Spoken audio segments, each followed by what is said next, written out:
Police say not stopping for this stop sign could not only cost you a pricey ticket, but the consequences could be catastrophic. Beach coordinators say that if you see tracks like these, they can easily be mistaken for tire tracks, and there's probably a turtle nest close by.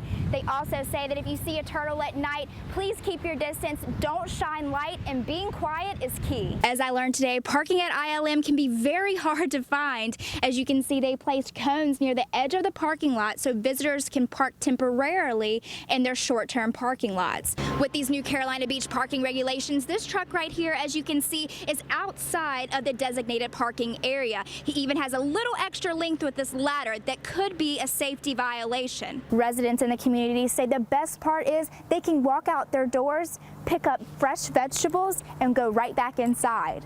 Council is expecting to make all of the necessary changes for less than $15,000, while they're expecting a grant to cover one more rapid flashing beacon like this one at Ocean Boulevard.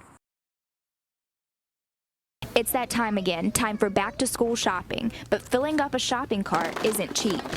And pencils, a ton of pencils. Parents and teachers know all too well how costly it can get. So I gotta see which one's cheapest because I'm broke. Sarah Krzyzewski is a middle school teacher in Wilmington. Each year she spends from her own pocket to make sure her classroom is stocked. Probably have to estimate anywhere between $500 and $1,000 a year. You gotta have rewards for our students. You want them to work for incentives. You want them to feel good about themselves, and that stuff's not on the school supply list. Krzyzewski has been teaching special education for 8 years and believes some of the smallest details about a school supplies item could make or break the day for her kids. We also like to make sure that it's the same routine. So I want all of my students to have the same idea. If I say go get your composition book, they know exactly what color composition, they know where they're going.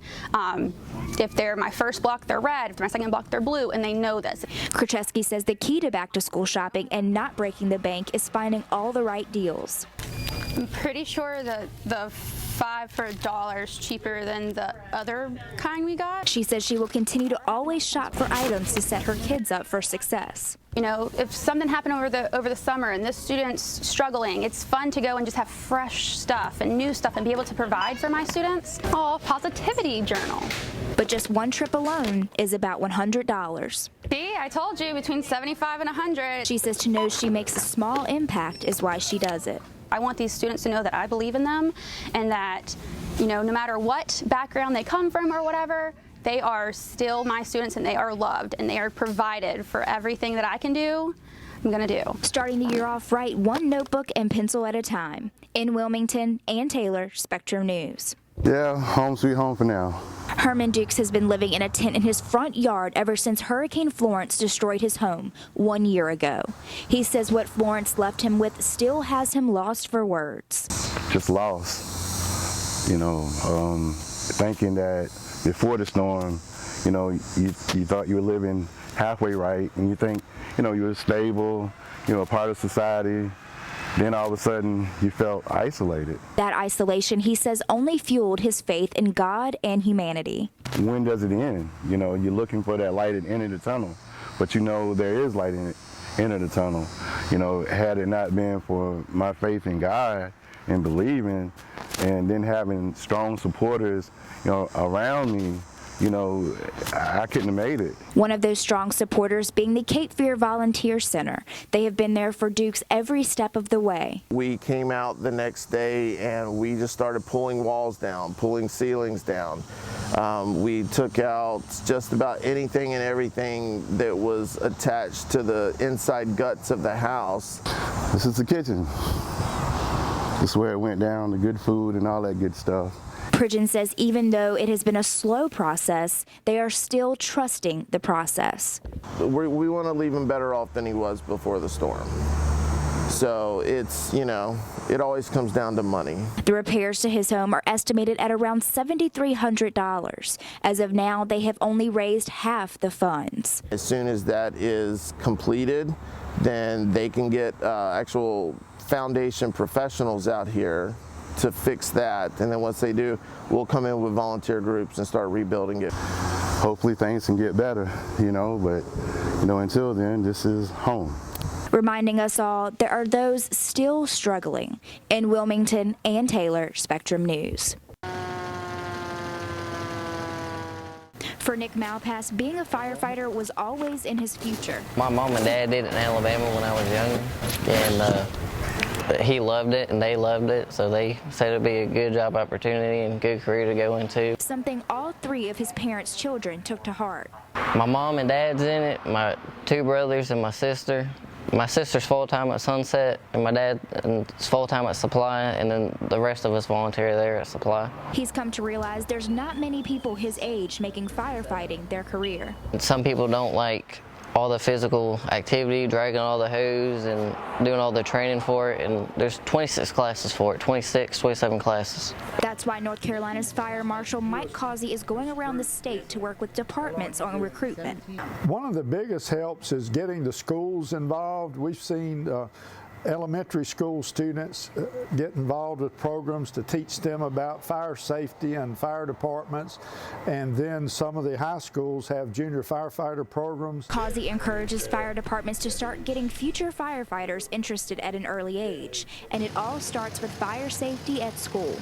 Teach the elementary students about fire safety and get them interested in a young age, and then when they get to middle school and high school, they're more apt to be interested in becoming a volunteer. That interest is crucial with more people moving to North Carolina. Causey says Brunswick County alone is the fastest growing county in the state. There's a need for more firefighters and more equipment and that sort of thing, so we're doing what we can to help.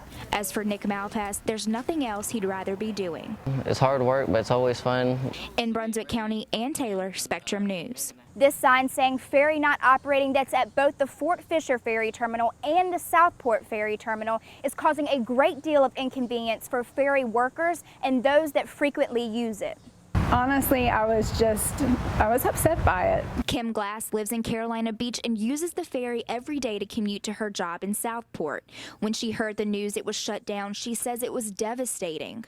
We rely on that ferry, and then to have to drive around, it adds extra time on to our commute each way, and also just in general the traffic. Glass says now having to drive to work daily will take an hour or more, an unwelcome change to her typical commute. With the ferry, once I get on the ferry, 7:45 ferry gets over here around 8 a.m., a little bit after 8, and I'm in my door and sitting down at my desk by 8:30. In addition to time, her wallet will be impacted too. It costs $40 for me to fill up my gas tank, and I'd have to do that at least more than once a week, probably twice a week now.